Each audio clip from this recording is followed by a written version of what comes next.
Hashtag hot mess. Let that trend. You couldn't even hear anybody. It was just crazy. So I want to know what you thought about it. What did you think about it? We got a wonderful panel, but you are part of the panel. You know that, everybody. Want to hear what you thought about the debate last night? We're streaming on TuneIn, at TuneIn. And of course, as you call us, you can also leave us a text message at 773-763-9278, 773-763-WCPT. And of course, that's brought to us by GWC Injury Lawyers. We're streaming live on WCPT820.com. Got a lot going on. Have a wonderful surprise for you all next week about something about the growth in the show. We're excited. Yes. But we're talking about this debate. What were the issues that were brought up, and what was really going on? What was really going on? I have to tell you, I've been to a few presidential debates, as I'm sure you can imagine, and the crowd felt strange to me. When I was listening to the background noise, I said, something is not quite right. You know, all of those seats cost. See, the debates are not open to the public. They're not. The party delegates tickets because you have people who pay for the party. Double entendre. Okay? They pay for the party and they pay for the party. And those seats cost, and they get seats. And the lowest priced seat in the room was $1,750. So that explains the enthusiasm for candidates who are not getting any votes and who are not in the running in South Carolina. And now, according to a poll, there's a statistical dead heat between Bernie Sanders and Joe Biden, right? The margin of error. So I wonder what all of that is about. So, I mean, mind you, look, if I had chosen a candidate, I'd share it with you. I feel obligated to share that with you. I haven't. What I don't like is unfairness, everybody. And never have liked a rigged game. Don't like that. Got to take that out of this. Got to take this out of the process so that you can get your issues dealt with. So we're going to be having a special guest in studio with us today, Tony Singh. Who is she? She is Miss World. Now, that is the most popular beauty contest in the world, and they have a program called Beauty with a Purpose. And so I can't wait to talk with this young lady, 24 years of age, highly accomplished, who is, she is also a classically trained singer. She plans to go to medical school. We're going to be talking with her in the last half hour of the show. Cannot wait to hear from her, and what all, and really just the politics of beauty, Lady B. It's very, very interesting. Beauty with a purpose, because they want to use their beauty for more than their own self-aggrandizement. You see what I mean? And so I think it'll be very interesting to hear from her. And this is the first time in the history of these pageants that all of the top pageants in the world, the queens are all black women.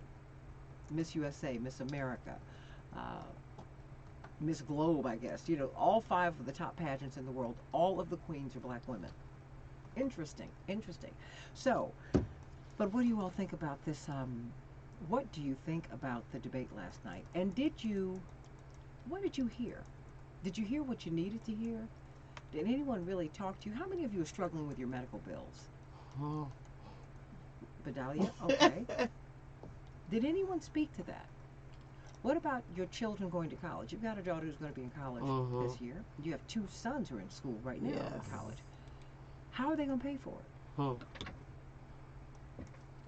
And how will they deal with the debt once they get out? Where will the jobs be? Where will the jobs be that will pay them enough money to pay off the debt? These are real life issues that people are dealing with every day.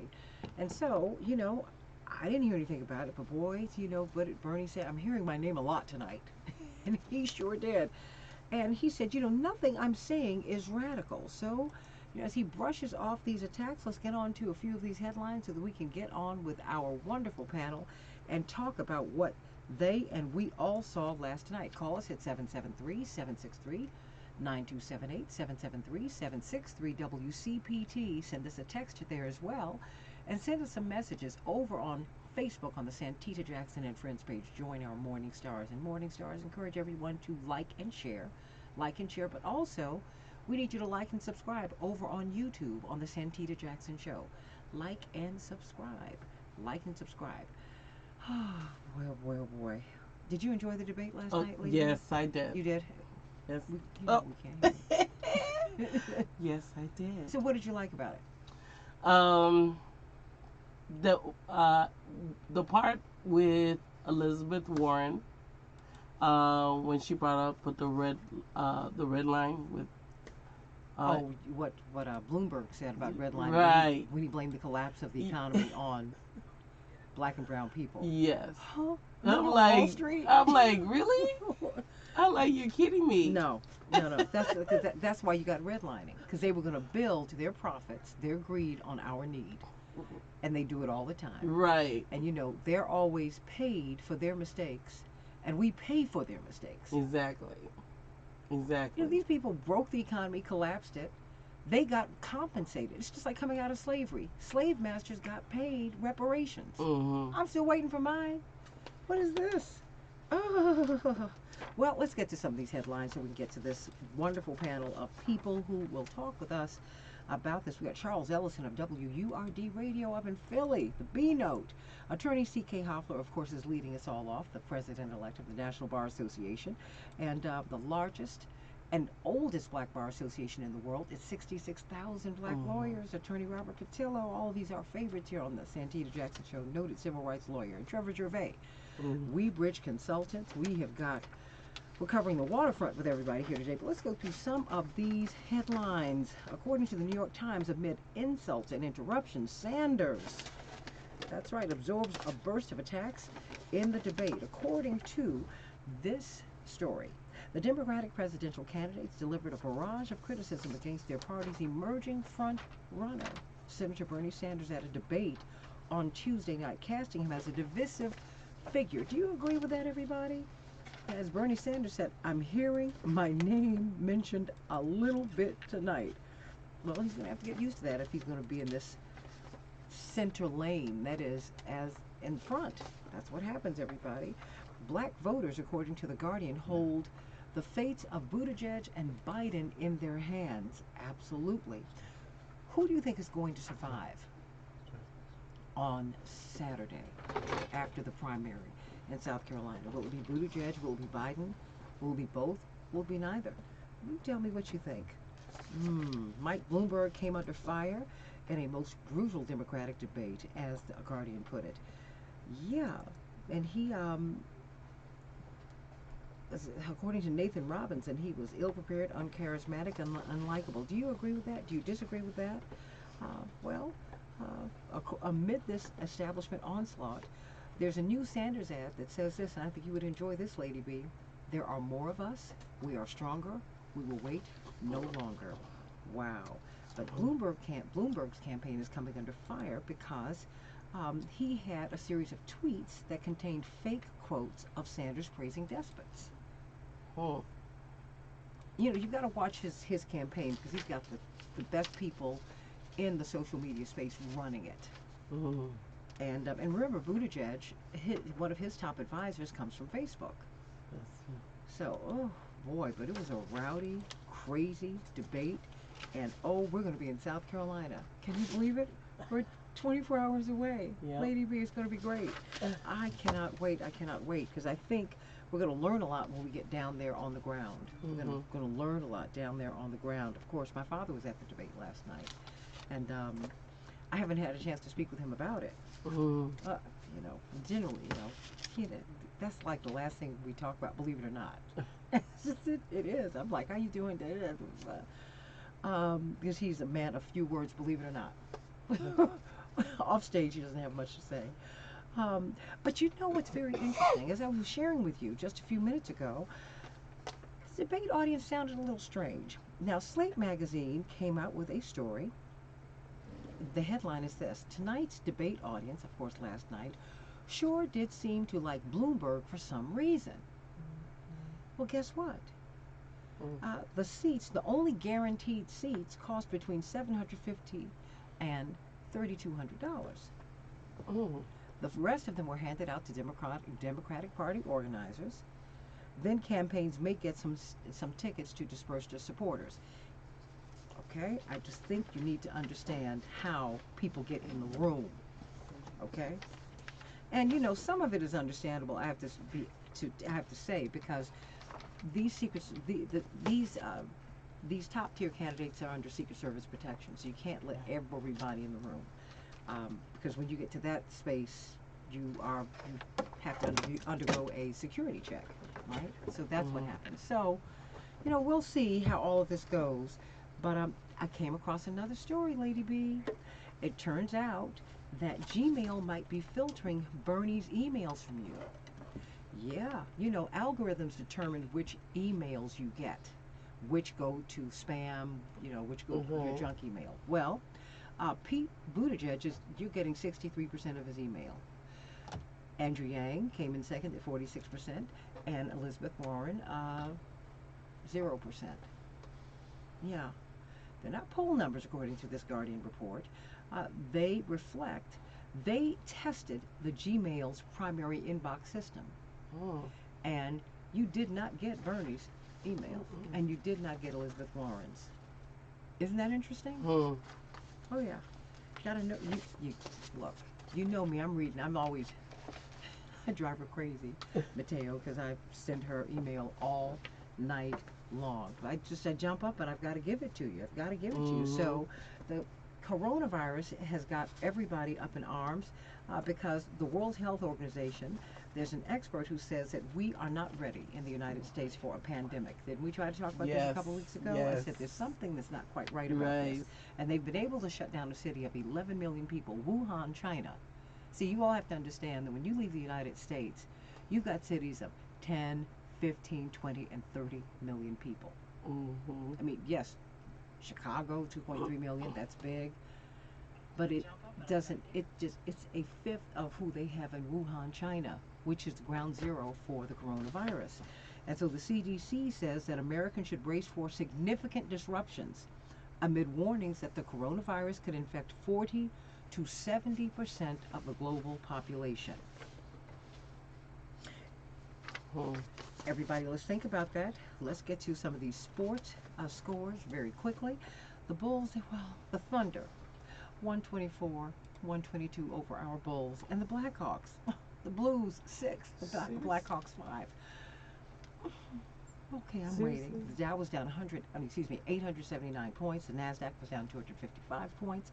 The S&P was down 97 points. Talk about global disruption. We're seeing disruption in the stock markets because of the coronavirus. Everything's being impacted. And of course, we are in the midst of a snowstorm here in Chicago and in this part of the country. The national news is not really talking about it, but we are dealing with it. And I have got my crazy snow boots on today, and Lady B is wrapped up, looking like a fabulous snow mama. I love it. We're doing that today. So everybody, let's talk about this debate. As I shared with you, we've got some of our favorite people, some of our favorite politicos, some great minds, really, who saw the debate, and we want to hear what you thought about it. What did you think about what you saw? And did you feel like I felt that there was something that was not quite right about the audience? The audience reaction. Something was not quite right. Well, it turns out the audience was not just people walking from the streets. A lot of party insiders. And of course, Bernie Sanders is not the favorite of party insiders. What about that? I just want the system to be fair. That's all. That is my dog in the hunt. I can deal with a loss. What is hard for me to deal with is when I've been cheated. Right. And I think people have to be very, very careful because Bernie Sanders in particular, his people are not going to take too kindly to feeling that they have been, that not just that their issues have been dismissed. We can't underestimate the pain of people out here. People who, the American dream was getting a house, you can't get that. Sending your children to college, you can't do that. Having savings, you don't have that. Having a pension, that's over. Now wait a minute, let's look at what people are really, really dealing with. So, Attorney C.K. Hoffler, and of course Charles Ellison of WURD Radio up in Philly, and Trevor Gervais, Wee Bridge, and of course Attorney Robert Patillo, civil rights lawyer. Welcome to the show, Attorney C.K. Hoffler. What say you? What did you see last night? Well, hot mess part 2. So I mean, wait a minute, what? Hot mess part two. I mean, I had last, I think we spoke, I can't remember which show, and someone said hot mess. I had said a hot mess from the beginning that the Democratic Party was a hot mess. Oh my god. But yesterday, last night, what we saw was hot mess part two. You know, on some level, what I concluded was because of all the animation and need for everyone to really take the stage front center, fight, you know, throw down, as people say. I felt like I was like in a boxing match, and I think it is that was to um, an attempt to manipulate, if you will, the black vote.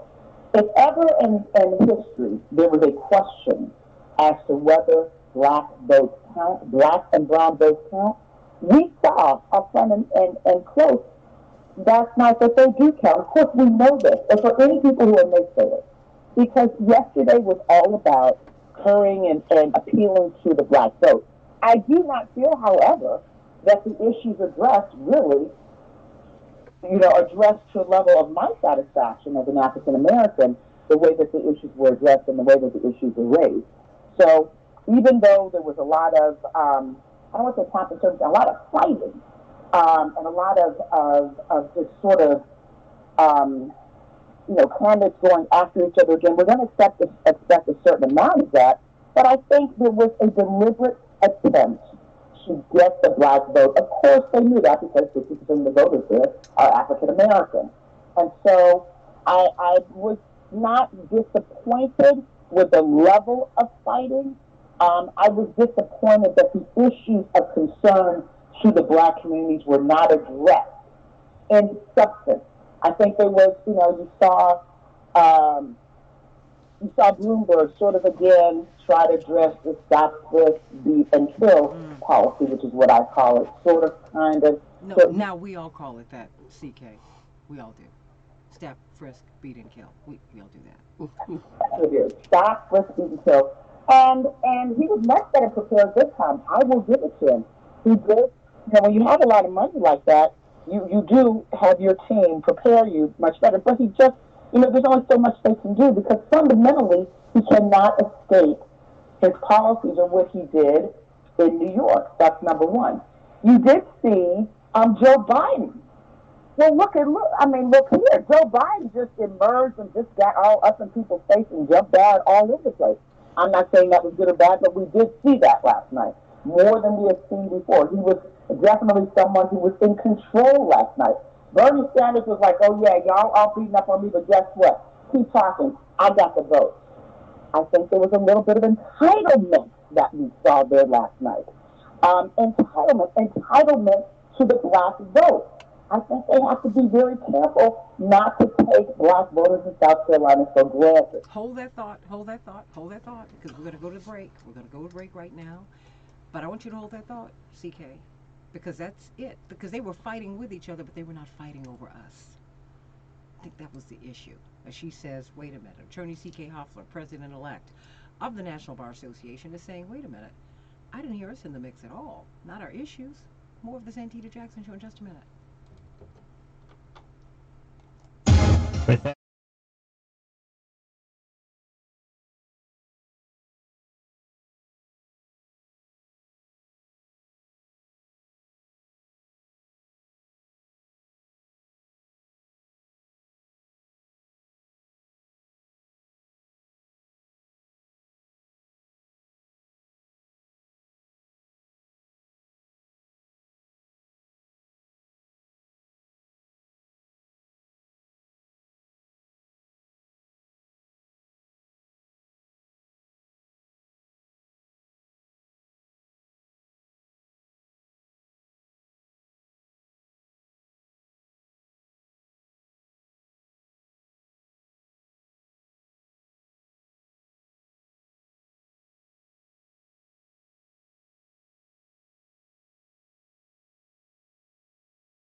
To WCPT 820.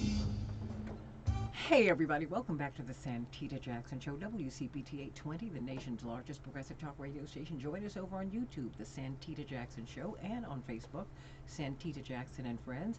On YouTube, like and subscribe. On Facebook, like and share, and call us or leave us a text at 773-763-WCPT, 773-763-9278. Let's talk about the Democratic debate. I kind of rhymed, CK. Ooh. President-elect of the National Bar Association and, of course, Attorney Robert Patillo, civil rights lawyer. Charles Ellison, great journalist and radio personality out of Philadelphia, but he covers really all of national and international politics from WURD Radio in Philadelphia, and Trevor Gervais, our millennial, Yes. who gave me some great news. He's about to be a dad. What? His wife. Remember. Oh, they're so beautiful. I'm so Yes. excited. I'm so excited. I said, I've been waiting. He's like, you got a lot of nerve. Yeah. I'm very, very happy. They're a beautiful, beautiful couple. But you were making your last point, CK, before I go to the rest of the panel. And Mike from Alaska, I promise you I'm getting to you, my sweet. And Nikki from Waukegan. And is it Verlon? Oh my goodness, what is he? Verlon? We need to just drop him. Drop him. I don't want him talking about the Democrats today. You know he's a Trumper. Come on. But Attorney Hoffler, your final point.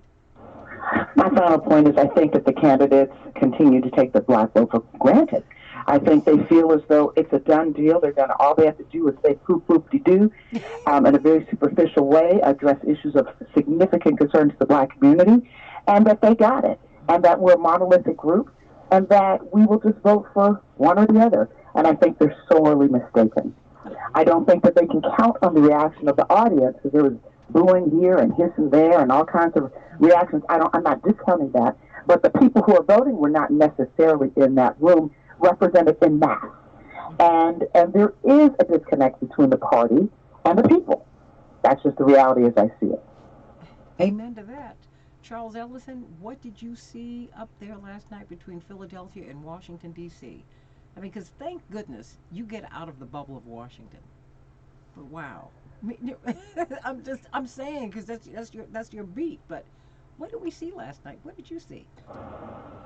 Yeah, I go back and forth between the bubble of Washington and the grittiness of Philly. What I saw was, one, now we all know that all you need is like a degree out of a Cracker Jack box to moderate a CBS News panel of presidential candidates, because if that's all it took was just for the moderators to sit there and let chaos ensue on the debate moderator stage, then you could have paid some South Carolina high school students who I'm sure would have did a much better job.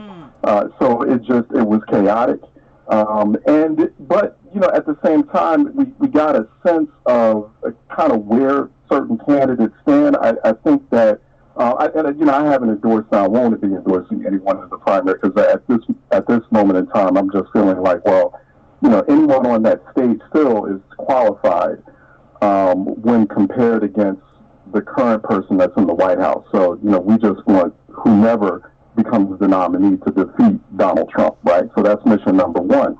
However, I feel like Joe Biden stood out. I feel like Joe Biden had a good night. I feel he had a solid night. He seemed to stay a bit above the fray through all the shouting match and that boxing match, as your guest CK described it. And he gave very strong answers. He gave two very strong, solid answers. One on how he would manage a coronavirus outbreak, which is an important question. This is the first time in a Democratic debate that we've actually had moderators, journalists ask about emergency preparedness and coronavirus. Is journalistic malfeasance that this hasn't been done yet, that no one has asked? We were waiting for it during the Nevada debate last week. So finally, in fact, the journalists, the moderators hadn't even got around to asking it. Bloomberg was the first person to bring it up. Biden gave the strongest answer. He's like, look, I managed this with Ebola. I kept Ebola out of the United States. And I think that he may find a narrative. I would recommend he finding sort of a narrative out of that moving forward beyond South Carolina, heading into Super Tuesday, having an open conversation about emergency preparedness, because he gave a very solid answer. It's like, and I was kind of texting and talking with a lot of other folks as he was giving that answer, and they all felt like, they're not Joe Biden supporters by any stretch, but they all felt like, I want him to get to D.C. right now and start managing the situation. So, solid answers on that.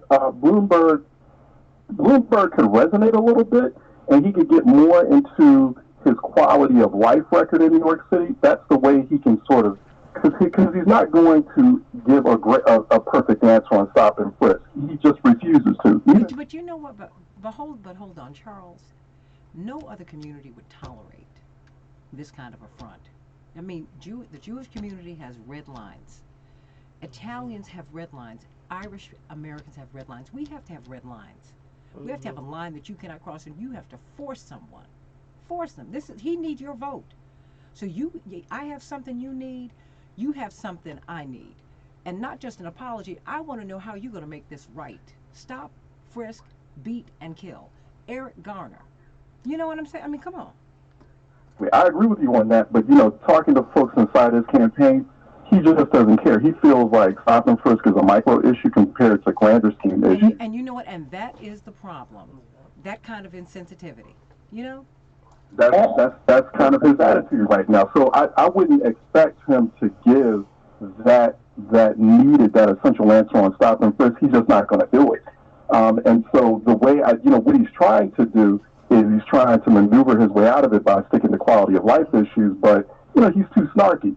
And so that came out too arrogant, and that came out on that stage. Buttigieg was probably second to Joe Biden. If I wanted to look at this debate and say who won, I feel like Joe Biden won it. Buttigieg won the high school debate. I mean, he's a good debater.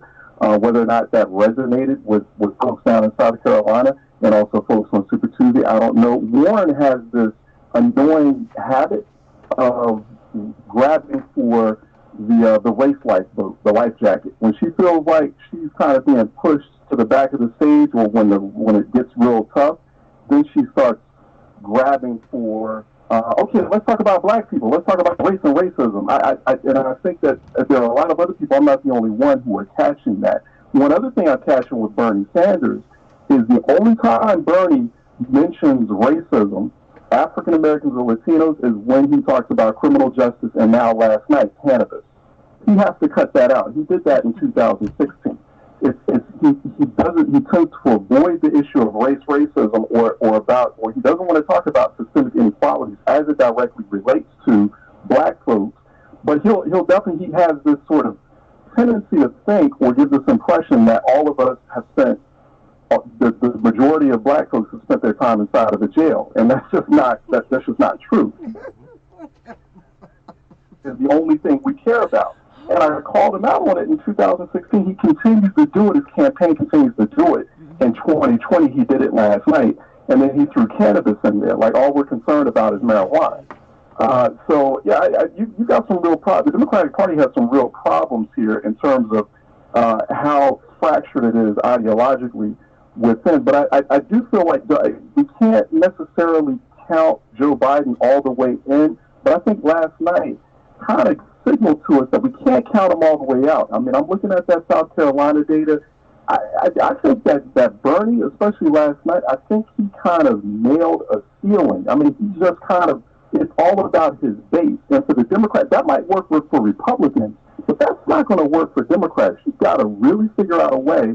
The establishment Democrats, as he calls them, have to figure out a way to accept, if it gets to that point, that Bernie Sanders could become the nominee. Well, just prepare for that. Stop irritating him and stop angering his base, because he's like the Incredible Hulk. He's very much the Trump of the left.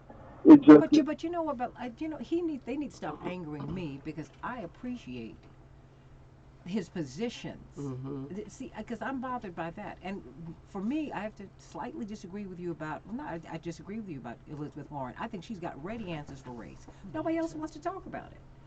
She talks about race when she's not even asked about it. And I appreciate that pivot. Anytime, what Michael Bloomberg is doing, the snarkiness, I've already discussed this, you're not a king, you don't dismiss me. These are black men and boys who were stopped and frisked, and every time a policeman approaches you, Charles, you know that could be the end of your life. So you got to give me more than I went to A.R. Bernard's church in Brooklyn, and I said, I'm sorry. What? No, no, no, no. What I'll say about stop and frisk. Stop and frisk, hugely important issue to us, right? But too much focus on stop and frisk, I have to say, Santita, it runs the risk of us being painted as simply criminal justice voters, that all we're concerned about is crime. And also, it gives the impression that we don't want that we're not public safety voters too, that we don't want safe, clean neighborhoods. We don't want a high standard of living just like everyone else wants. Because people, normal average white people, middle class white people, they don't want crime in their neighborhoods either. But they're not pulled over either, Charles. And too much on that stuff. No, but they're not pulled over. See, my thing is, it's not crime for me. It's my life. It's life and death. It's not the criminal. No. This is about my life and death. This is when my brother Jonathan, who is the darkest one of us, is always pulled over by the police, and he is 50. Yeah, and he's 50 something now, and my nerves get bad. But let me run through some of the. Let me go around because I want to hear what Trevor has to say, and I need to hear what Charles, what Attorney Patillo has to say, and then we're gonna go to these callers. But everybody continue to jump in. Trevor, what did you hear and see last night? Yeah, I don't know if anybody won the debate. I know that the moderators lost the debate, and maybe the voters lost the debate. It was by far the worst moderated debate that I've seen this election. Not only because it seemed like they were fighting the whole time, which, look, I think a little back and forth is healthy. Like, I don't want this to be everyone giving their own 1-minute speeches and ignoring each other. But let's be honest, like, half of that debate, we could not hear what was going on. People were just truly shouting over each other. We did not get a single climate change question. We did not get a single immigration question. We did not get any real substance that we haven't talked about already on things like healthcare. And we haven't, I think, delved into what are some of the most important issues for people day to day. So, I talk about this all the time, but I think people don't realize how much student loan debt there is in this country. I know plenty of people ranging everywhere from $30,000 to $300,000 in debt. And let me just run through this number real quick. If you have a $100,000 student loan, which is not uncommon at all, you will have to pay $733 every single month for 30 years. When you hear numbers like that, I mean, everyone listening to this show right now, think if you could spare $733 every single month for the next 30 years of your life, of course you could not. People can't afford their insulin either because healthcare costs are so high for people. So people are really hurting, and I think desperate is honestly a fair word to use. People are desperate right now for some type of assistance, and last night we didn't hear really anything about these issues. We heard shouting from the audience, which frankly, to this day, I cannot understand why there is an audience at these debates. There's simply no reason for there to be one. I think it unfairly skews towards whoever's able to pack the room or buy as many seats as they can. I think Joe Biden generally did pretty well. I think Elizabeth Warren won the last debate, and so now every single person came to this debate trying to do what she did. But when everybody is trying to be that active, it just doesn't work. And so I think my takeaway was really disappointment because some of these issues that are impacting people day to day, the things that will get people out to vote, I feel like we didn't really talk about it. I feel like the moderators really didn't fact check anything. And to be honest, I don't think I learned a single thing in this debate, which is tough because it was 2 hours. I don't watch a movie for 2 hours if I'm not going to at least be entertained or learn something from it. The debate was 2 hours, and I don't think that I learned anything, and that's really frustrating for people who took time out of their day to watch this and did not really gain any new knowledge. Took time out of our nights. I needed to be in bed. I did. I was like, it was a cacophony, not a symphony. They were just talking over each other. Robert Patillo, what did you see? Hear, observe, think. I saw a very, very good Trump reelection campaign commercial for 2020. That you have Democrats arguing about communism, arguing about government control, literally being all the Republican boogeymen and not being able to connect to regular American voters and regular kitchen table issues. And if I was a swing voter, remember Donald Trump only won the last election by about 77,000 votes in Wisconsin, in Michigan, in Pennsylvania, in Ohio, in the Rust Belt. So So if I'm one of these kind of swing voters, moderate, I might have voted for Obama twice, but I also voted for George H.W. Bush, one of those type voters. I didn't hear or see anything that would make me want to vote for anybody on that stage.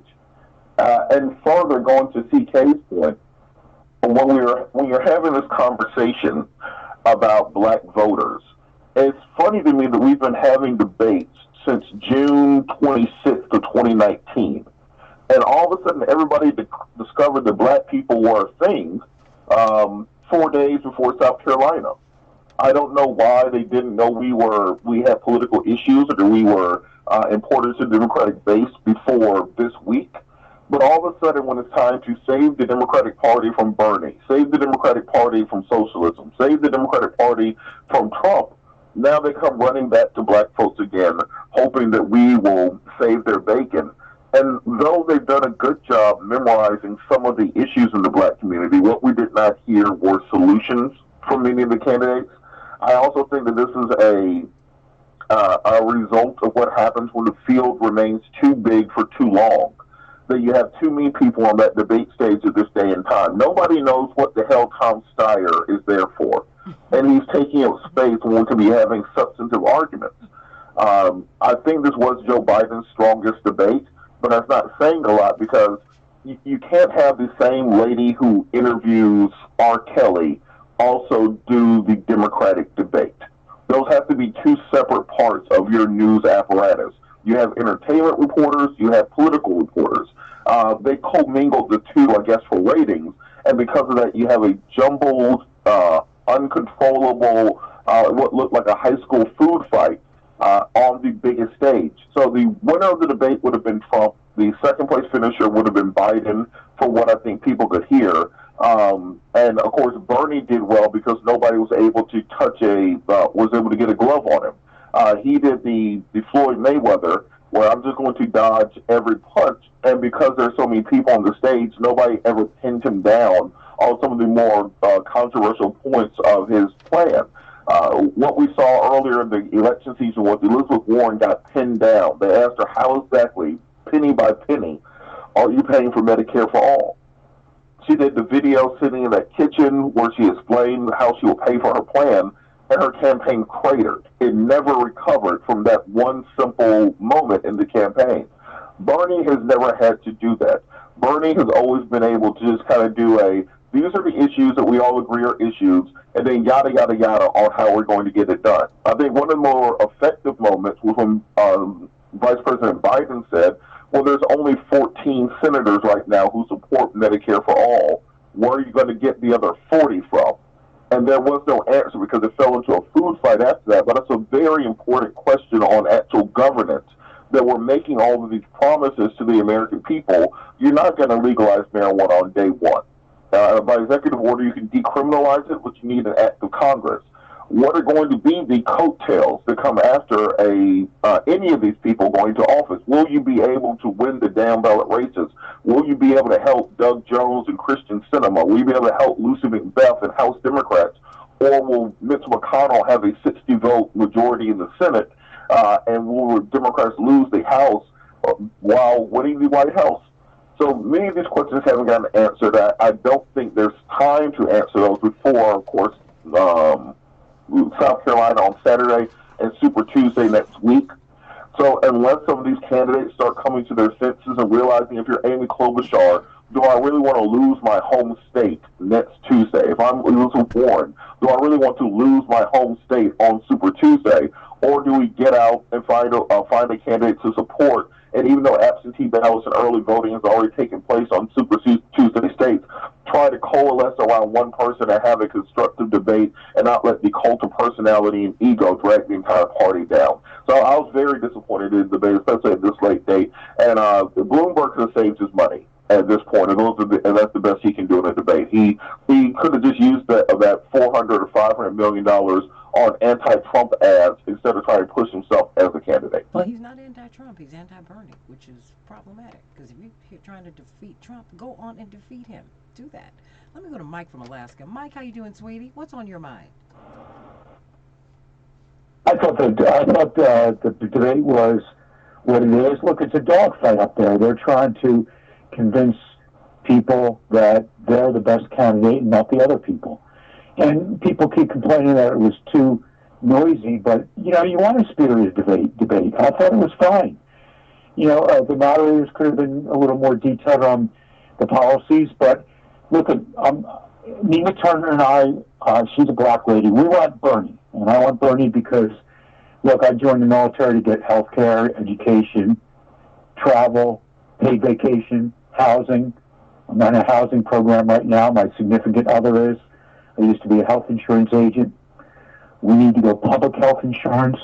Bernie wants public health insurance. It's paid for by increasing taxes, but you have no premium, no deductibles. Healthcare is basically a ripoff. Okay, I used to be a health insurance agent. We want affordable education, public education for all. We want affordable. We want to reverse the trade agreements that Reagan started, which is going to take a long time to reverse. Bernie wants that. Bernie wants a minimum wage. It cuts right across economic and racial and cultural divides. Everybody's hurting in this economy right now, unless you're a rich person. And Bernie's got the best solutions. And thanks to WCPT, I was able to listen to him on Tom Hartman for the past 10 years. That's why I know his policies. I gave his campaign a couple $100. I'm going to give him some more money. Look, any of those candidates will do fine as a president. We need to win back the presidency. I think Bernie's the best candidate, and we have to get the Senate back. And then we'll be fine. There's my opinions. And it matters. Thank you so much, Mike, giving you all that love, all this Chicago love going to Alaska today. It's actually, I think, colder here. Oh, bless your heart. Thank you. Let me go to Nikki from Waukegan. Nikki, what's on your mind today? Hi, good morning, Santita. Hey, Nikki. You know, did you say there's a Nikki that... No, I said Nikki. Nikki. I'm sorry, Nikki. It's Vicky. It's Hey, Vicky. Vicky. What's going on? Hey. A few of us were messaging last night. I tell you, I alternated between pacing back and forth on the floor and rolled in a ball on the couch, just rocking. I just cannot handle these 90-second answers and 45-second answers because we're 8 months before an election, and I need some of these people to drop out. But the one thing I wanted to mention, as someone may have already, but you know, tickets for that thing last night were $1,700 per person. So that's why there was so much audience participation. Because if you pay $1,700, I'm gonna pay something, you know, to get there. And I just want to make sure people were aware of that. And that's why Bernie got booed. You know, people went after him. We expected that. I thought he held his own. But I wish before debate, all of them would get in the room and say, if these moderators ask a ridiculous question, we should all just say, we're not going to answer that, let's move on. Talking about Fidel Castro, I wonder how many people even know he's dead. It was just a complete waste of time. So I'm a Bernie supporter. I'm going to vote for Bernie in the primary. Progressives and young people support Bernie. The problem is that young people are unreliable voters. I think we know that. And so, you know, this America... Well, not necessarily, Vicky. Not if they're inspired. If they are inspired, you cannot have a more loyal soldier, if you will, pardon the metaphor, than these young people who are inspired. They will leave school for a semester or a year if they believe in your campaign. I saw them do it with Reverend when he ran. And I saw them do it with Bernie. I've seen them do it. And I think we can depend upon the young people, but we can't lie to them. You know what I mean? We got to tell the truth. You know, it's like when you tell a child that I'm going to be there, you better be there. Mm-hmm. Because if you're not there, that child remembers that forever. Forever. Yeah, people run every single campaign. That's one thing that I think a lot of people don't understand. Like, the field organizers on the ground are, I would say, 99% of the time under the age of 25, right? Like, these are young people who are taking time off of school, who just got out of school, and are knocking on doors for... When I was working in politics, when I was knocking on doors as an organizer, back in 2011, 2012, it was 12 hours a day at least, but most days were longer than that. It was 14 to 15 hours a day. So young people really do care, and young people will turn out, as we've seen in 2008 and in 2012 and in 2018. You just have to actually talk about issues that matter to young people. And that was my biggest concern with last night, is that I don't understand how you're going to get someone listening to that debate and then say, yes, I want to go spend 16 hours a day knocking on doors for these candidates. I just don't see it. But not one. I know Attorney Robert Patillo. I know you have to run. The final 60 seconds, now 50, belong to you.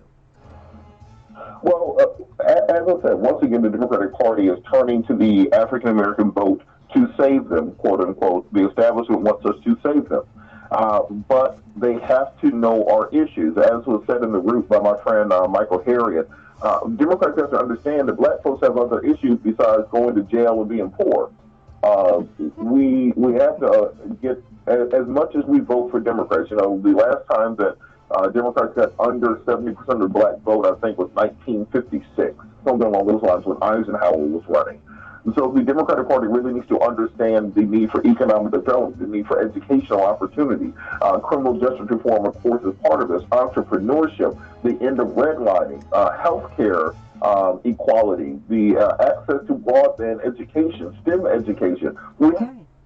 in our community that are not being hit by the Democratic candidates. And when they come begging for our votes on Saturday in South Carolina, we need to make sure that they understand and know that this is no longer coming for free. No more I. Final word. That's right. We're out. Oh.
Hey everybody, welcome back to the Santita Jackson Show, WCPT 820, the nation's largest progressive talk radio station, taking your calls and your texts at 773-763-WCPT, 773-763-9278, and we are on TuneIn, wonderful app. It'll sound like you're in studio with us, streaming live on WCPT820.com and on Facebook, the Santita Jackson and Friends page. Please like and share, everybody. Like and share, like and share, like and share.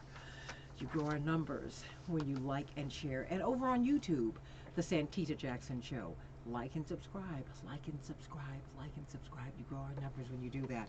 We've been talking about this presidential debate that we saw last night with the president-elect of the National Bar Association, the largest and oldest black bar association in the world, 66,000 lawyers, attorney C.K. Hoffler, and Charles Ellison from WURD Radio Philly. Stayed with us for a little while longer. I know that Attorney Hoffler is going to have to run to take care of a case or some cases in a hot second. But, I think we just lost Charles. Oh, but that's okay. We've got a lot of... I think he might be calling back. Yep. Tis he. So, let's go through a few headlines really quickly, because you all have a lot of opinions about this debate and what was said, what was not said. South Carolina is supposed to be the black primary. 60% of those who will be voting in the primary are African American. Were African American issues were they talked about last night? Who won, who lost? Well, attorney C.K. Hoffler put it so well. She called it Hot Mess Part 2. It was loud, it was raucous. Don't mind that in a debate, but I do mind when I can't understand what your points are. So, according to the New York Times, amid insults and interruptions, Sanders absorbs burst of attacks in debate. Well, the Democratic presidential candidate delivered a barrage of criticism against their party's emerging front-runner, Bernie Sanders, at a debate on Tuesday, last night, casting him as a divisive figure with unrealistic ideas, even as they continue to batter Michael Bloomberg for his extreme wealth, on policing, his record on policing, and his alleged behavior toward women. Wow. We'll see how this all plays out, because the vote, of course, occurs on Saturday. And Bernie Sanders said, I heard my name a lot. Well, he's going to hear it a lot because he is the front runner. At least they treated him that way last night. They didn't want to say it, but they are treating him that way. The Bloomberg campaign has come under fire for tweets containing fake quotes of Bernie Sanders praising despotism. Wow, what about that, everybody? And if the reaction of the audience seemed a little interesting to you, I think maybe this might want to be one of the reasons why. A local Charleston news station reported earlier this month that the only guaranteed way to get a ticket to the debate was to purchase a sponsorship ranging from $1,750 to $3,200. The rest of the tickets were first handed out to organizers, people who are affiliated with working with campaigns. Then the campaigns may get some tickets to disperse among supporters. Wow. So it explains a lot of what we did not hear and what we did hear. You know, made some people seem more popular than they are. Gmail might be hiding emails from different campaigns from you, specifically the progressives, Bernie Sanders and Elizabeth Warren. Pete Buttigieg, his campaign emails get through 63% of the people he's trying to get to. Andrew Yang came in second at 46%. Elizabeth Warren, 0%. Well, the algorithms in Google determine that. And interestingly enough, the progressives don't get through. What do you think about that? Mateo, okay, my intern, my darling intern. What do you think about that? I thought it was strange too. The coronavirus spreads further as World Health Organization expert warns that the world is not ready for a pandemic. Indeed, our own CDC, the Centers for Disease Control and Prevention, says that Americans should brace for significant disruptions in our lives amid warnings that the coronavirus could infect 40 to 70% of the global population. Wow. It could cause severe disruption in the United States of America, and quite frankly, everywhere. Everybody, whoa, our Chicago teams had a tough time last night. The Thunder were victorious over our Bulls, but by a squeaker, 124 to 122. And the Blues were victorious over our Blackhawks, 6-5.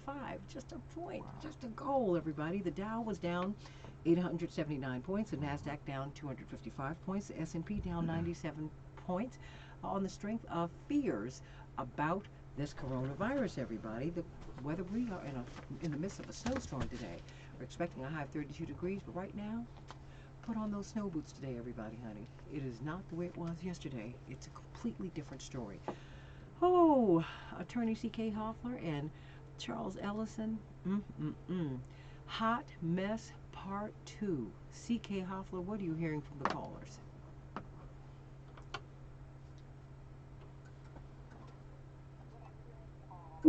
What I'm just hearing, because that's related to a number of people this morning in anticipation of the show. What I'm hearing is, for those of us who were not there at the debate, while we found it entertaining, we found it distressing. And it's distressing because at this stage in the game, we should not be in the sandbox, throwing sand, playing, lying, raising Fidel Castro, raising issues that really are designed, of course, to embarrass and humiliate their opponents. But it was just, as you said, a cacophony. And while we understand that there's a certain amount of healthy debate, these people are opposing each other, I'm just sitting there thinking, is this who we want as our president? We already have a president who acts just like this. What we saw on the stage yesterday is exactly how our president acts. And he receives a lot of criticism from Democrats and Republicans because of how he acts. But I would dare say what we saw on the stage yesterday mimicked what we see in our president, and that is not good enough. In addition to not addressing the real issues of concern to African Americans and this country, not just Africans, but this country, but clearly, if you're in South Carolina and you know and you understand that the African American vote counts, and it seems to me that you would shift your dialogue to address real issues, not the 1.5 issues addressed poorly, but real issues that affect the African American community, because you're in South Carolina. Come on. So it was disappointing to say the least. The moderator completely lost control. If we were just watching, if I were in court and trial and watching this and I were a juror, I would be very entertained. But this is this country, this is our lives, our children, our children's education at stake, health care at stake, all of these very significant issues, and this is not good enough. They've got to do better. They really must. And not to mention that, when you just look at the candidates, there was a lack of diversity. And that was disconcerting. We knew there was going to be a lack of diversity, but there appeared to be a lack of diversity. And just the optics were wrong with all the yelling and everything that was happening. So very disappointing, very disappointing. And as I said, hot mess part 2, the Democratic Party has got to get it together. Got to get it together. Charles Ellison, you stay right there because I want to bring on, let me bring on Mark from Bronzeville. Mark, what's on your mind? What did you think of last night's debate? Well, I think that the debate was, I focused on the issues, and I think that I focused on some of them, microscopically. And one of them was when they talked about education. And this sort of highlights a lot of concerns that I have. So when they asked about education, Senator Sanders said that the most informative years are between 0 and 4. And then he jumped and said then he says that is why he would support increased funding for Title I. That's a problem for me because 0 to 4 doesn't reach Title I. Title I gets you at grade 1 or kindergarten if you're in the grade school. 0 to 4 is pre-K, Head Start, and early preschool training at that level. Well, then let me ask you this, because many of us are. Well, let me ask you this, just generally speaking, what did you think of the debate itself?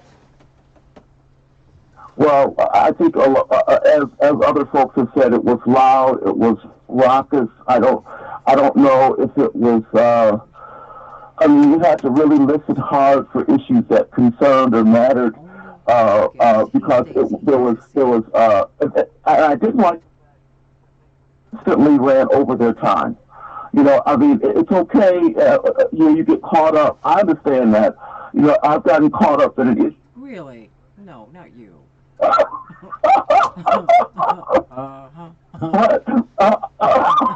once I could see doing this. No, turnabout is fair play. I'm just saying, Mark. But very quickly, because I don't want to get to another caller. I mean, let me just say this because I've got Charles Ellison here, who's a radio talk show host. He's been a television host, great journalist. You understand how, and you have moderated debates, Charles. What happened yesterday? What was that about? Well, going back to what Robert Patillo said, you're mixing journalists who are used to having interviews with entertainers, with celebrities, with real journalists who are expecting real journalism out of them, and so this is kind of what you get. Another thing too, I think that we should kind of take the DNC and also other major news organizations to task on this, Santita, is that I've noticed the Nevada debate and also the South Carolina debate, those were the debates before the first and most diverse primaries that we have on this calendar, right? Until we go on to Super Tuesday. And so why is it that those debates where finally where the candidates are before more textured, more diverse demographics, why do those have to be the most raucous debates? Why do those have to be the debates where the candidates are going over their time, where they're talking and yelling over each other? And so I feel like it's sort of, whereas the, debates prior, and especially debates prior to Iowa and New Hampshire, were much more orderly in my mind. And so, it was that, sort of designed to sort of fit this narrative that, this is what black folks want anyway. They want to see a hot mess debate. They want to see candidates going at each other's throats. They want something that's nonsensical and just a lot of unintelligent sort of rambling between the candidates. And so I think that the DNC has to be questioned about that. One other thing, too, is that if you're having a debate in a state where the primary has about where about 60% of the primary electorate are black voters, then have some black-owned media on the moderator table. Say that. You've seen black journalists, but they're black faces from predominantly white or white-owned media outlets. I don't understand why there can't be a black-owned media outlet or representation of black journalists who actually work in black media at these moderator tables. If you're truly serious about engaging black voters on serious issues, and that's why you have a dearth of focus on serious structural systemic black issues. Like we're in Charleston, South Carolina, right? But in Charleston, South Carolina, flooded about 90 times last year. It's one of the ground zeros for serious coastal climate change and climate crisis, which is disproportionately impacting black people. And you need to tell me the moderators couldn't ask anything about climate crisis? They couldn't ask anything about the flooding and the hurricanes that are having real impacts, especially on low-income, working-class, and middle-class black folks in a state like South Carolina. They barely talked about the high poverty rate, the high child poverty rate in South Carolina, which is what people are dealing with, especially black folks in South Carolina. So, but the absence of those questions is because you don't have that kind of rich black media, real black media. I'm not just saying black faces from, I still give Bill Whitaker his props from 60 Minutes last night, because he was like the only debate moderator that asked some real structural questions. But, no wonder why we're not getting those real rich, dynamic questions about black issues when you don't have any black media at the moderator table. Let me go to you, Verlon. What's on your mind, Verlon? How you doing, Santita? Great, huh? That's a good guess. Well, I guess no one heard what I heard. I heard Joe Biden name drop one of his good buddies from the 60s, a segregationist, a racist, Chris Howard. He's still palling around And nobody addresses that. He's still piling around with races while everybody wants to say Donald Trump is a racist. And I tell you one. And I'll tell you one other thing that I heard. Well, hold on, Charles. What you and Verlon engage? Well, I don't think that really matters. I think that's irrelevant because it's just at the end of the day, you're going to Washington D.C. You've got a diverse range of political, racial, ideological personalities, and the job of a senator, of a president, of a congressperson is to legislate. And sometimes and I'm speaking as someone who's worked on the Hill. I've worked for both Republicans and Democrats, and you got to produce. And so part of that production is you're going to have to, as Roland said, pal around, but you're going to have to learn how to negotiate and how to have conversations and interface with people you don't like. And we have to stop expecting elected officials to go up there and to be activists or representatives of a particular ideological side. But hold on, Charles. You might like them and dislike their position. But Charles, you might like them and dislike their positions. And you might like someone's positions and dislike them. But, and I have to say, hold on, Charles, stay right there. Because, Verlon, one of the challenges that I have with black so-called conservatives or Republicans or, however you term yourselves, you come and you pick apart the Democratic Party and the racism and the issues that we have over here. But do you do the same thing? Do you call into Rush Limbaugh's show or anyone, or Sean Hannity's show, and level the same charges at the Republicans? Because they do this rate.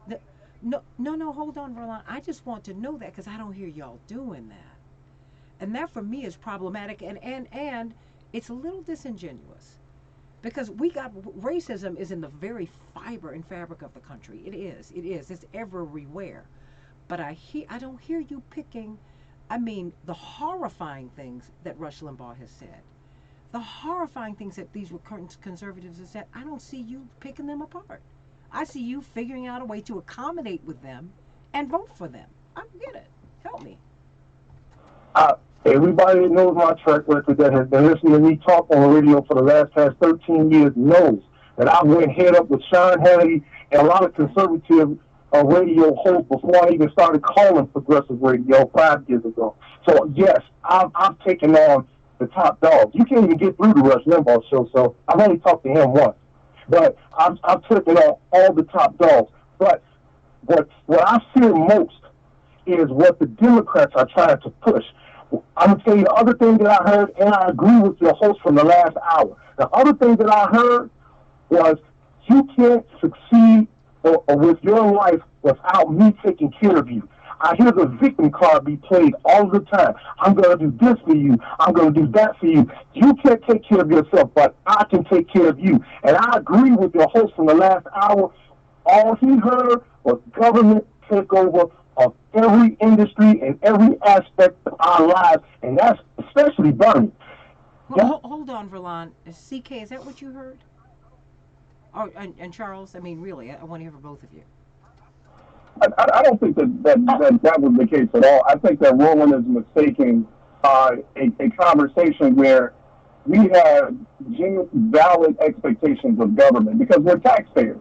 We're people who have sacrificed for government. So we expect a level of reciprocity for government in terms of basic services, in terms of basic needs. And so I don't think, people are sort of distorting this or twisting this as, black folks want to just, folks from, conservatives just want to, black folks just want an entitlement.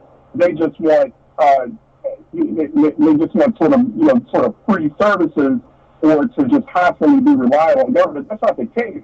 It's just that, looking for some equity through just better governance. And I think that's where the conversation, was about last night, although it was all over the map and it wasn't that well organized and structured.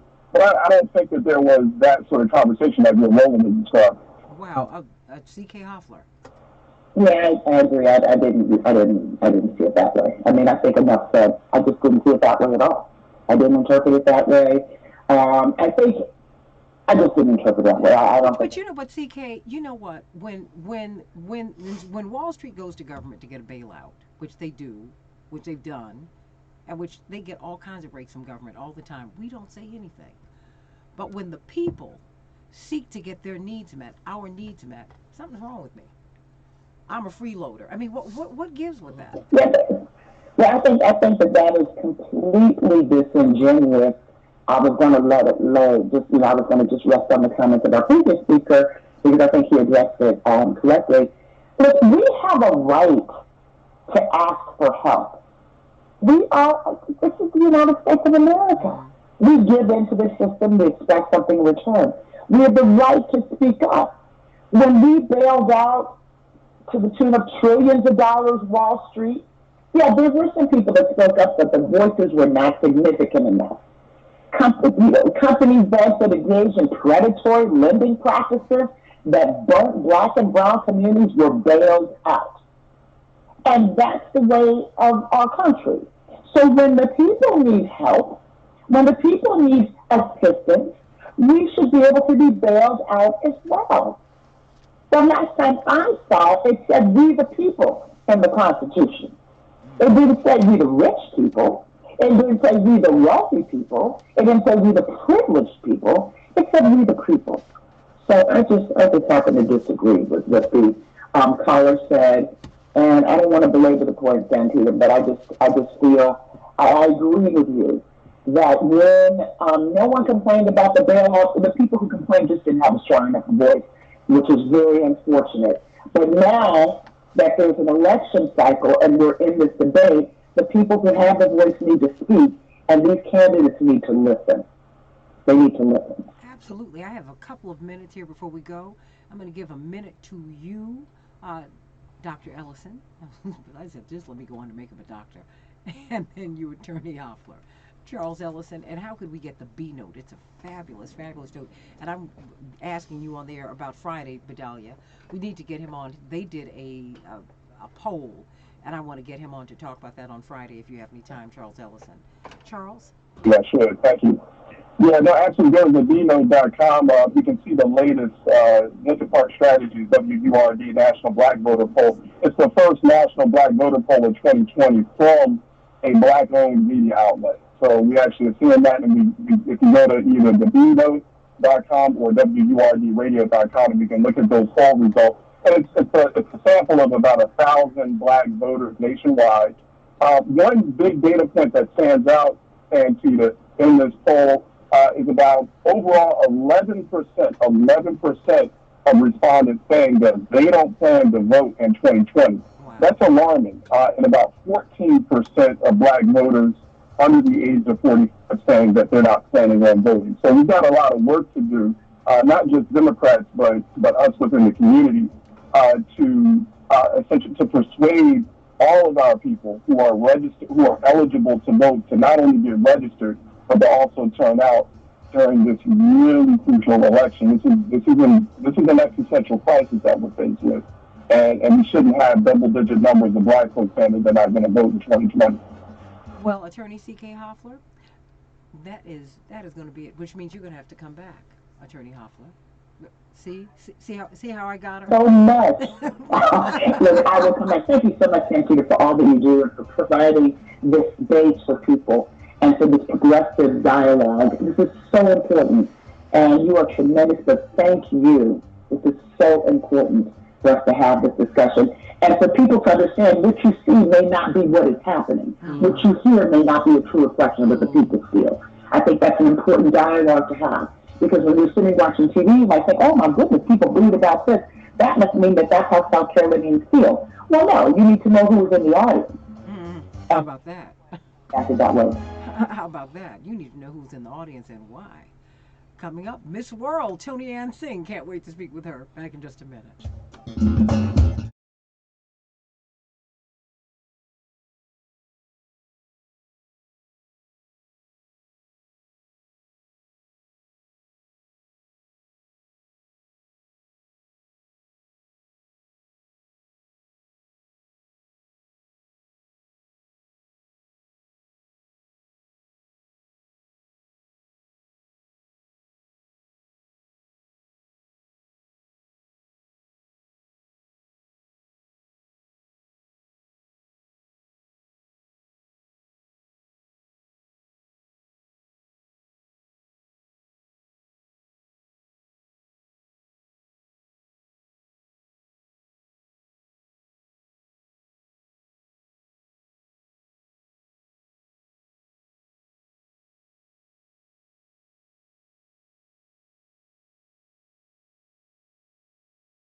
And what was interesting about her was she said, I mean, I'd lost a significant amount of weight, and she said, oh, you're tapping into your power now. Because interestingly, sadly, for women, that is where our power is based.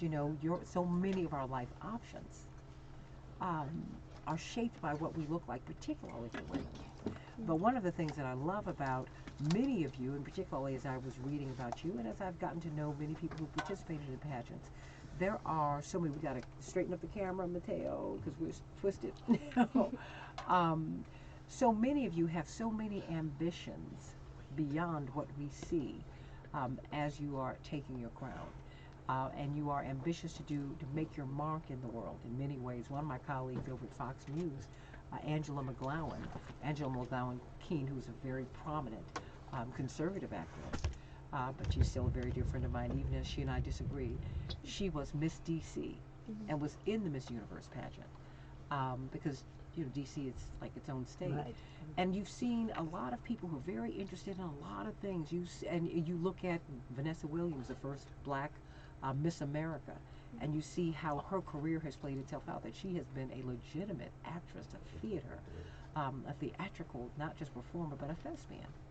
And so it's just, I'm really, really honored to have you here today, Miss Toni Ann Singh. Thank you so much. Thank you for having us. Oh, absolutely. And Miss Julia Morley. We just love you, love you, love you. So excited that you are here today with us. Now, you tell me, Miss World, what is that like? Oh, it's incredible. And she does not disappoint everybody in person. She is absolutely flawless. Oh, a lovely young lady. And a you're lovely making young me lady. blush. Well, Thank that's you. the wonderful thing. Well, that's God's gift to you. I appreciate your spirit. That's your gift to God. You're a very, very lovely person. Yes, God is very good to me. What made you enter a pageant? Yes, so the thing about it is, and this is important, Okay. so we'll start here because I think it clears up a lot of things.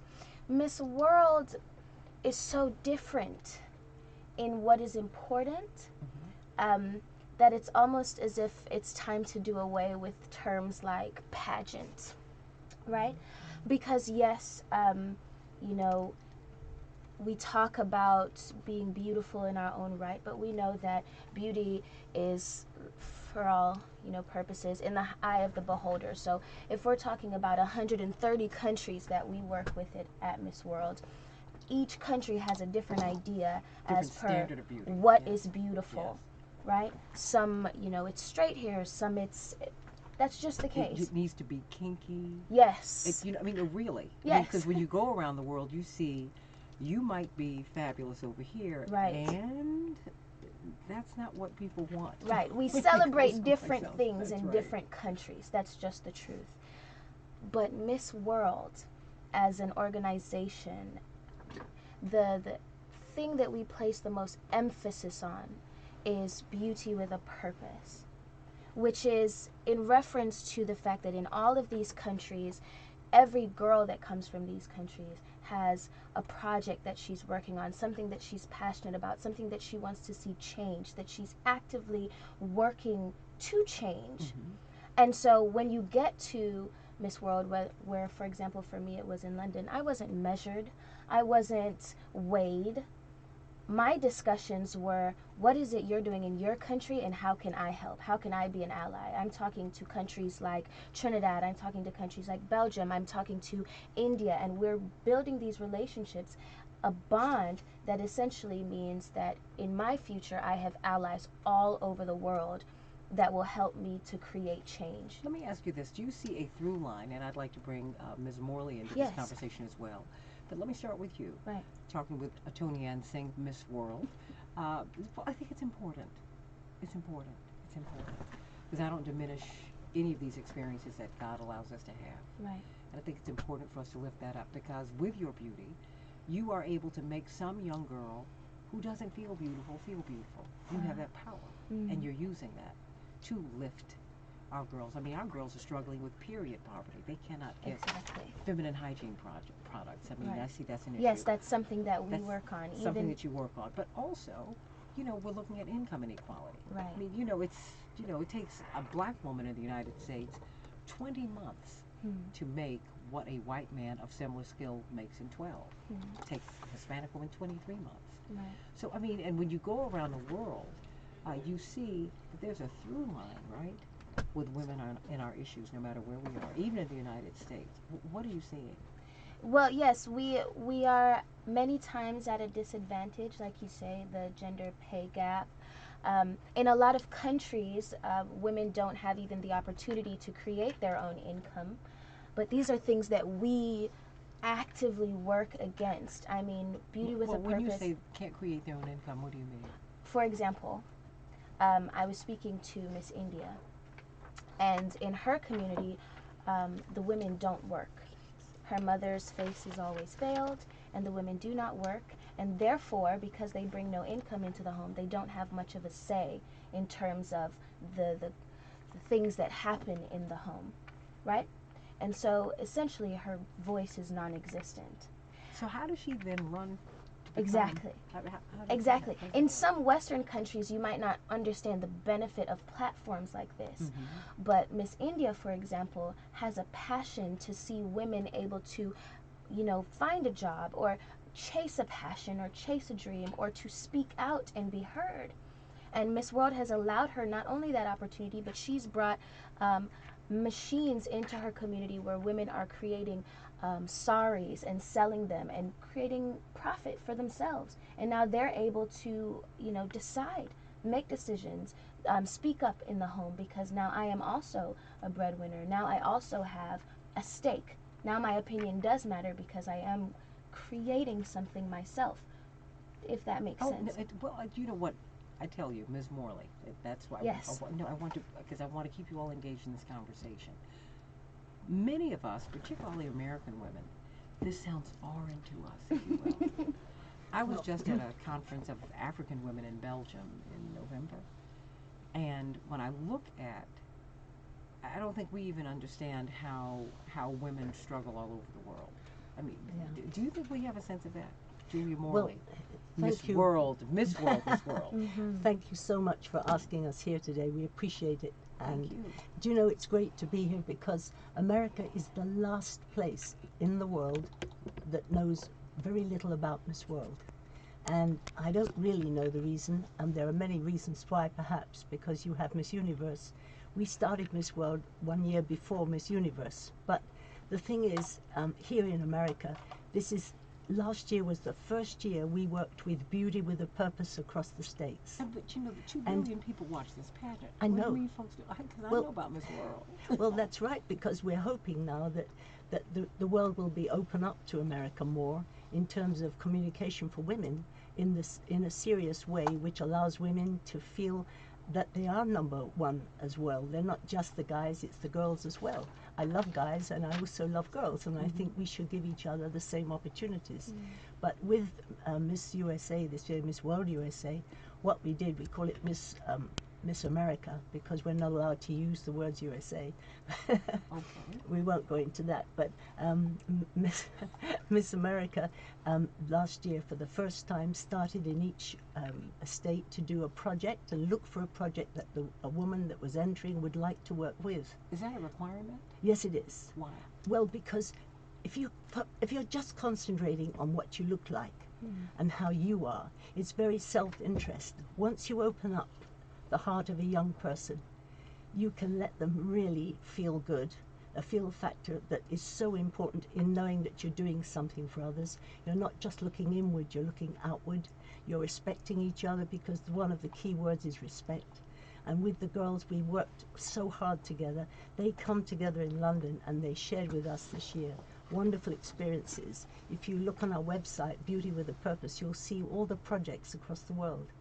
And in this country we could do so much more together with our girls working in each state. We come in then to support them, and that's what her job is for the rest of the year, is going in. We could, because Americans, we have everything. We're perfect. All jokes aside, I think everyone. We do struggle, and sure. And you seeing that really in this presidential season, that we are really trying to figure a lot of things out. Right. What do you think? What are some of the things that you could help us to work on, that we can help each other to work on? Oh gosh, I'd spend all day talking to you about this. Oh, I'd no, love and to. I would you know, seriously and love we will to. have to have you back Well, because I really want to talk about that. Let me give you an example, if I may. I'm not trying to be bossy or big-headed, but I'm so proud of our young women. They're amazing. We were in Washington, D.C. for the show 2 years ago, and what we found was there was a whole load of young children in that area that badly need help. They don't have means to an education that they need, and we brought in for them computers to enable them to start work in the evenings after school.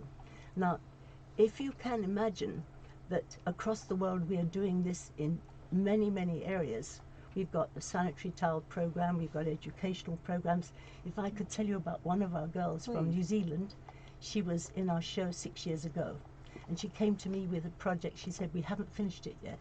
Her and a boyfriend, she said, my boyfriend she's about to marry is a computer scientist, and she's a doctor. And she was stitching up two kids, two married children in New Zealand in the major hospital, and she said to them, where do you go to school? And one of them said, we don't go to school, miss. Teacher don't like us and we don't like her. And she said, well, what would you have done if you had have liked your teacher? And he said, well, I suppose I'd have been in science, miss. Well, cut a long story short, she got a husband, now he's her husband, the computer in, and they set the kid down. And you know he's in a school for science today.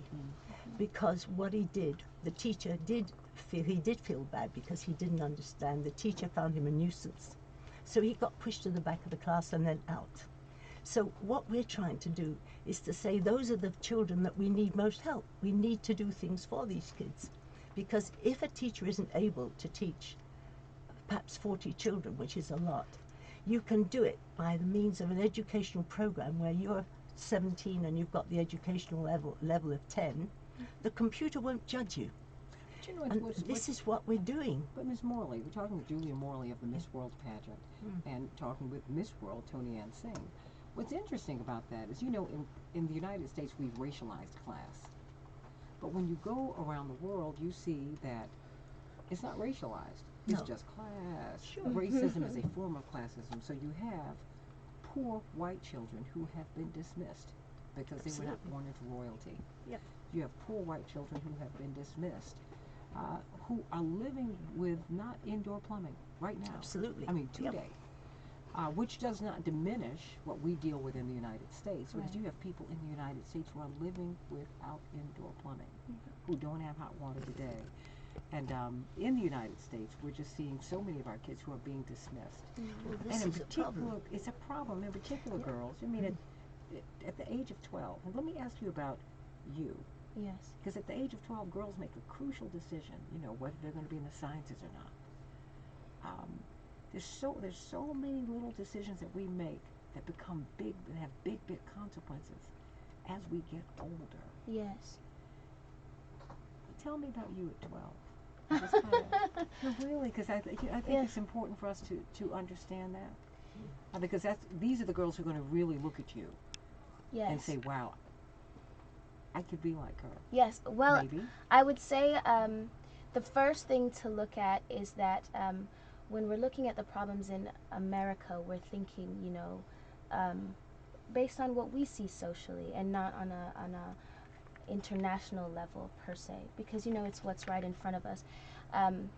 So when I was 12, I was in church. I was in the children's choir. I you know, went to school, but I'm an only child, so you know, you go to school, and you have your church friends and your church activities.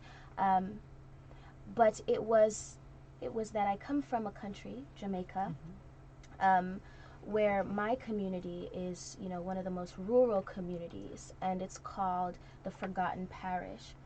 I got the opportunity to come and study in the United States at a very young age, and this has offered me a spark that essentially allowed for the person that I've become.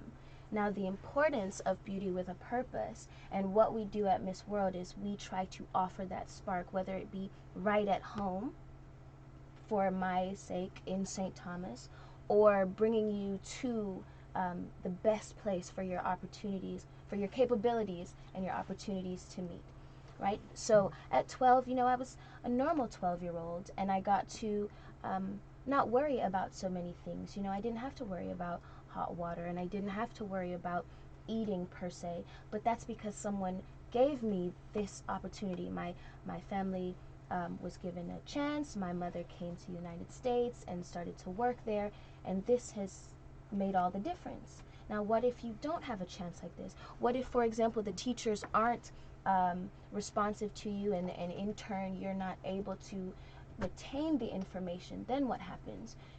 And so even the project of Miss New Zealand. This is what we were saying. Yes. New Zealand government have now taken on that project called Yes. Learn Coach, and over 230,000 children in New Zealand are learning by this method.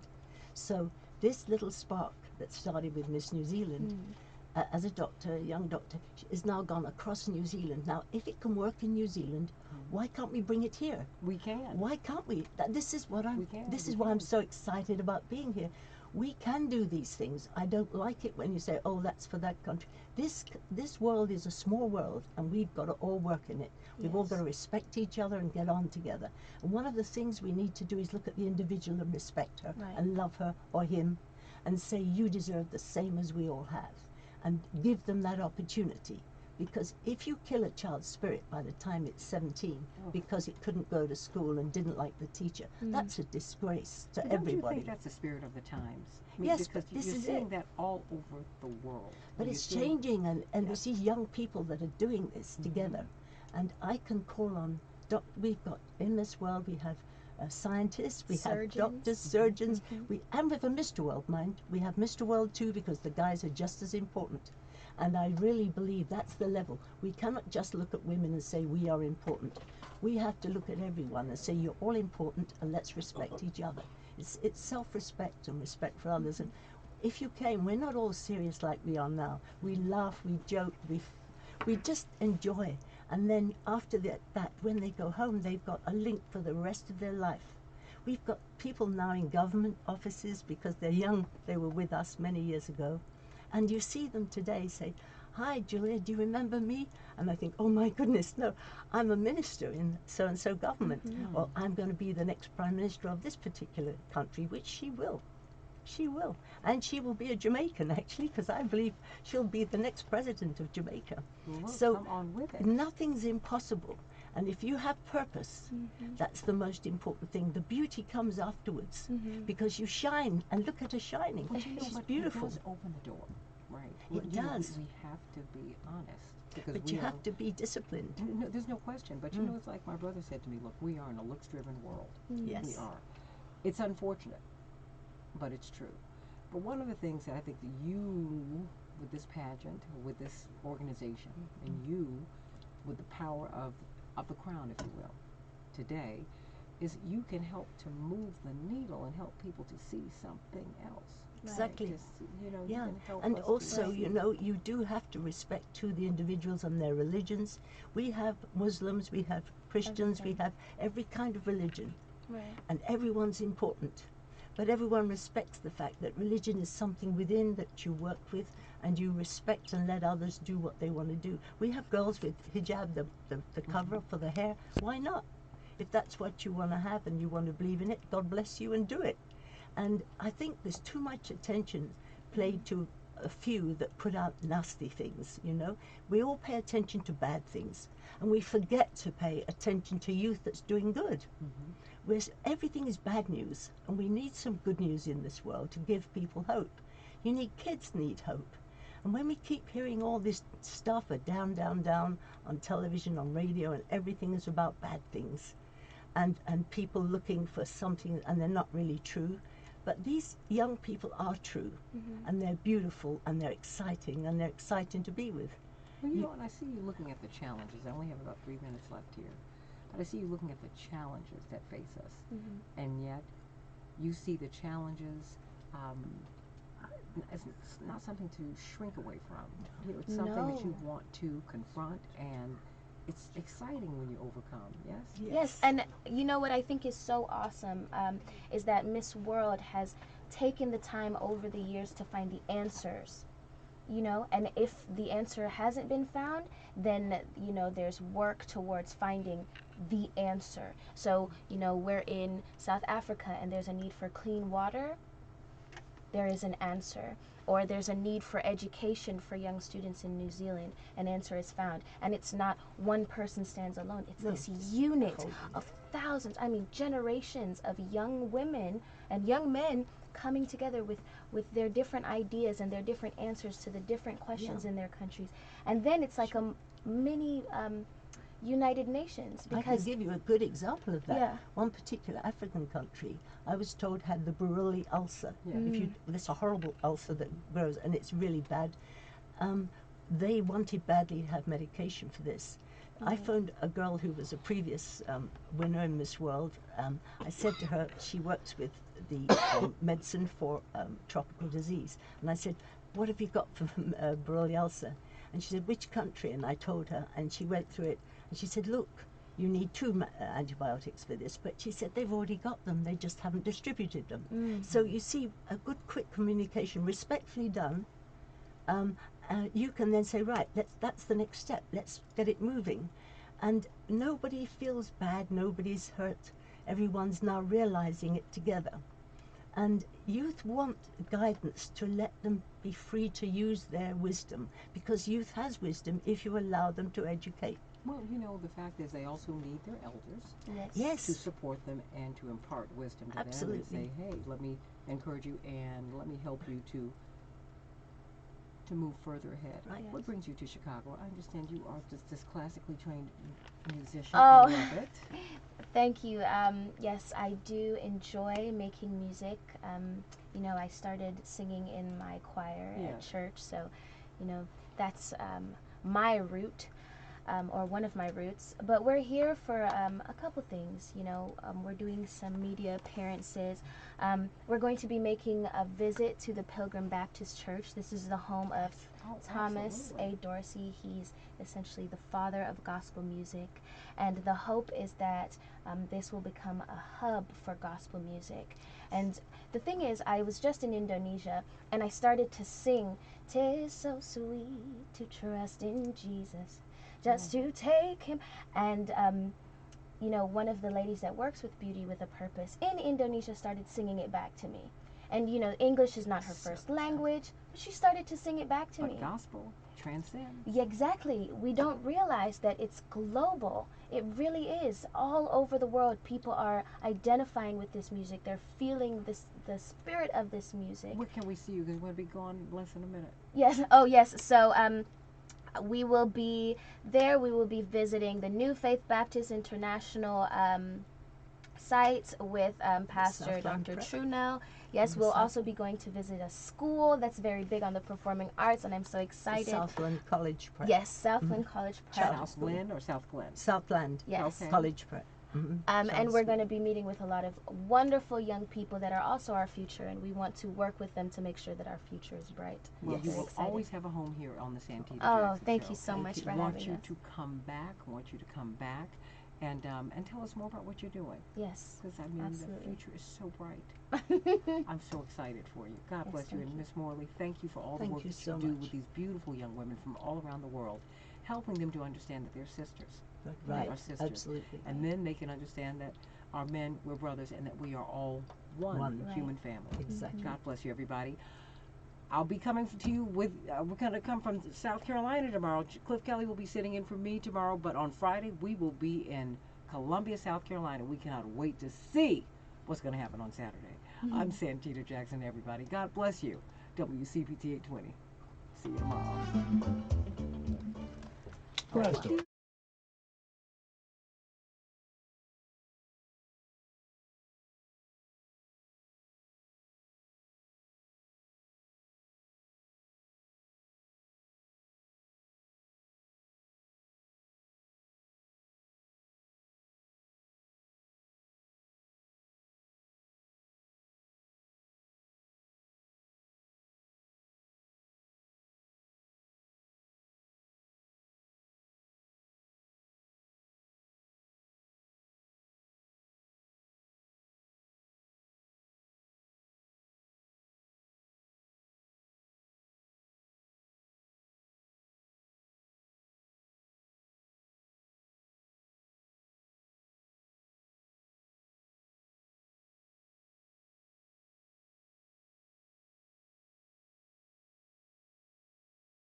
I love you. You know, we're already off Facebook because we're trying to get to South Carolina today. So we are running, but I had to hear from my honey buns. How are you? How are you doing, Santita? It's great hearing your voice. What's on your mind today, real quick, Roosevelt and James? I had to call. I don't know if it's my turn to talk, but You don't care. You just keep on talking anyway. There you go. No.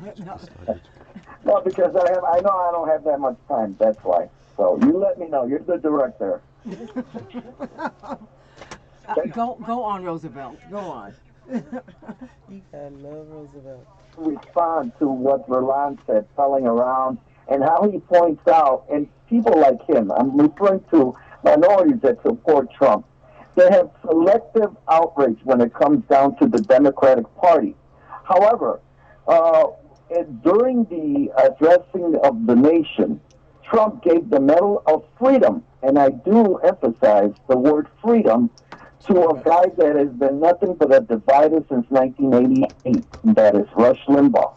A guy that called Obama uppity and the magic Negro. Recently, he referred to Judge Sotomayor as a maid, that he was going to send her some vacuum cleaners. He has said things about your father, Reverend Jesse Jackson, and horrible things. So when you talk, everybody says horrible things about Reverend. I get it. I don't like it, but there you go. Yeah. So this selective outrage, and another thing that I've noticed recently is you have people even on this station calling that are Trump supporters that they say they have a problem with the Democratic candidate. They're trying to pick our candidate. What I'm referring to is Trump supporters. They're being one-sided when it comes down to who the candidate they want for us. So that's another factor. But when it comes down to the selective outrage, selective pointing out of how prejudiced the Democratic Party, you have to start with the man at the top. He's telling around with Putin. I don't know. I haven't heard that Putin is that open-minded to bring in Latinos or African Americans to Russia. But hold on. To be fair, but Russia's a different deal. Russia is mostly issue really Eurasia, and most people in Russia are ethnically Asian and Chinese. So the whole thing about Putin, I don't really get it, and I don't even want to get off into it because I think there's a lot more to this than anything. Because I have to be honest with you, when I see all of this talk about racism, I know something else is going on. Because on an ordinary day, if we wanted to do something about racism, we wouldn't have a problem with affirmative action. We try to level the playing field. That's not what we try to do. So they just need to stop all of that with me. And so your point about the black conservatives and the Hispanic conservatives, the Latinos, and everybody, all the people of color, who point out the flaws in with so-called liberals who oftentimes think that they know better than anybody else, because the liberals can be just as troublesome, quite frankly, as conservatives. They can. No, I agree with you, but here's the thing. The thing is if you want to talk about the opposite party, you have to clean your party first. That's what I'm referring to. Okay. Verlon and people like him that support Trump. Look at your backyard. Clean your backyard. So when it comes down to outrage that you're going to point out about the Democrats, start with your party. That's what I'm referring to. Such as yourself. You doing that. Meaning you're looking at the people that you support in general, and you criticize them, and you point things out that you don't agree with them, that have been in the past, that they stuck their feet in the you-know-what. So I agree with you. I'm just saying, call them all out. I'm saying don't. See, my thing is I don't limit my critique to the Democratic Party because I'm an American. I'm a human being. I want the country to be right. Period. So if I see something that is offensive, I think it's offensive. For example, that the Republicans are closing primaries. I think that as an American, we should all be outraged by that. That is a transpartisan issue. because it is a dangerous thing. If the Democrats did it, I'd be outraged. You know what they're doing is very, very, very, very dangerous. But hold on, Roosevelt. James, what's on your mind today? I wanted first, really quickly, to echo Attorney C.K. Hopper's sentiment that you are the greatest thing to progressive radio. You are so sweet. Really appreciate you. Really appreciate you, and I appreciate the wonderful panel you had on this morning. I really, and again, I find myself on the West Side talking to you. I really I didn't hear anybody really speak to any issues that concern the black community at all, and neither did my wife. About Tom Steyer, he was just sitting there kind of pecking his head back and forth every time he talked. He was super annoying. Bloomberg seemed like the whole process, the whole debate was beneath him, and that he should just be crowned the Democratic, he should just be crowned the Democratic contender.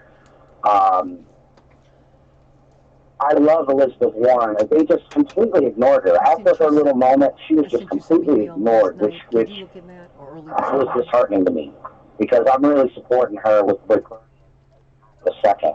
But he was really the only one who, he didn't really mention any black issues specifically, but he did have kind of a message of inclusion, which is consistent with his candidacy and the way that he's kind of conducted himself. I find it troubling that people are making a huge deal out of his comments about Cuba. But I really, the thing that really stuck out to me, and my wife said the same thing, actually she's the one who said it, is that Buttigieg is like the archetype for the ideal candidate. But if you do you just got to do one Google search on the man to see how disingenuous everything he says is after he says it. My wife said he's just too, he's all about being bought. He's too easily bought. And some of these other candidates have pointed out, the wine cellar and this and that and the other thing. But, his record, especially in South Bend, on a lot of those issues, a lot of black issues, they just don't, they don't measure up to what he's saying now. And his actions don't measure up to what... James, he's not being called out on it. And that for me is like, what is the deal? And, and see, my thing is, I want everyone to be held to account. And we're doing this selectively, and we cannot ignore the fact that Michael Bloomberg owns a massive media company, and so he's someone who's one of the controllers in that space. You know what I mean? Absolutely, and that's one of the things that bugs me about his candidacy. Again, he's got all this money, and he feels like it's owed to him in some respects, and that's way too much like Trump.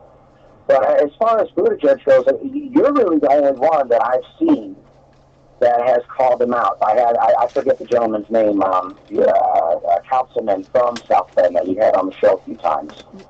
Really, yes. And actually, Shank Uger on the Young Turks, who is a huge Bernie supporter. But my wife loves watching that. I don't really get into it that often, even though I was a fan of his. I'm not going to say I'm not.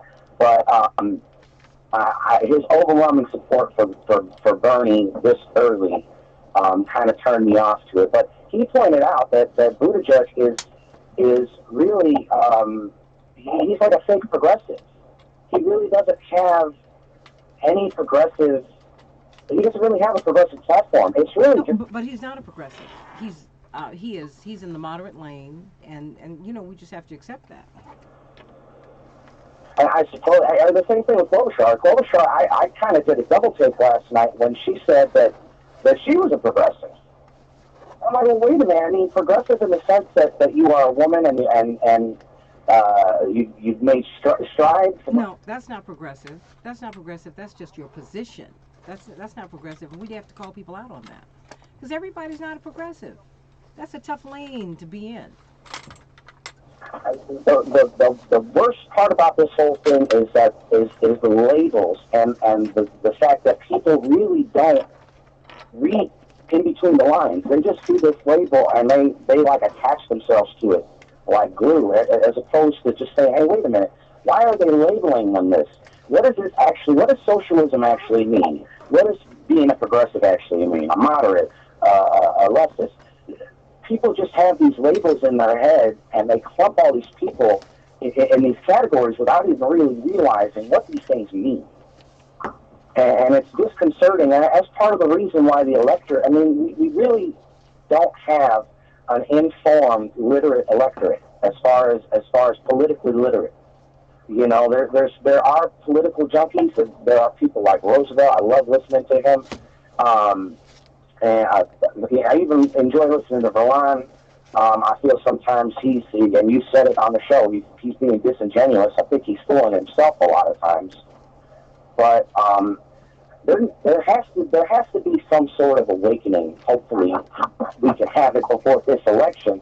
But I mean, people we say it all the time. People need to get woke, and for some reason, they're too happy being sleepy-eyed with their phones in their faces on the subway, walking down the street, or whatever it is, and they really need to get more engaged. And it's breathtakingly refreshing that you have this show and you have a platform for people like Attorney C.K. Hoffler and Charles Patillo to speak and help inform all of us on these issues, because there's still a lot of people out there and that are misinformed. And I hope that you have a safe trip to South Carolina, there and back. Oh, you are so sweet. You know what? We're really excited that we're going. It's a real blessing to be able to go, and to be able to hear from people in South Carolina, you know, firsthand what they're looking for. Because I do believe that this is a pivotal. I plan to go to Michigan too, a few places. This really is pivotal, and I think that it's important for us to hear, you know, ourselves, just, you know, what they're thinking and, you know, and what they're believing. And so, you know, just be on the lookout on the Santita Jackson page, because what we're going to do is do a few Facebook Live events. Okay? I honestly cannot wait, you know, to actually hear what real people have to say about this, about the candidates and about the process.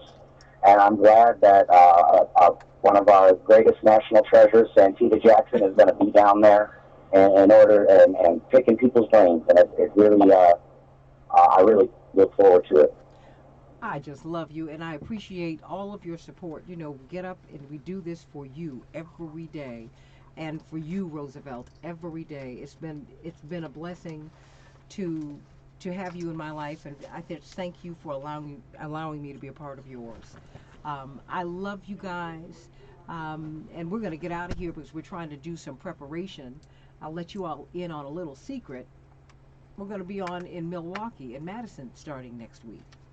So, yeah, so we're having the beginnings of syndication, and so I've got to call the head of the station, because there's some things that he really, really, really needs for us to do, and our time here is really short today, because I also have to speak at for a friend's class tonight for children, and so I'm going to get on out of here. But I love you, James. I love Roosevelt.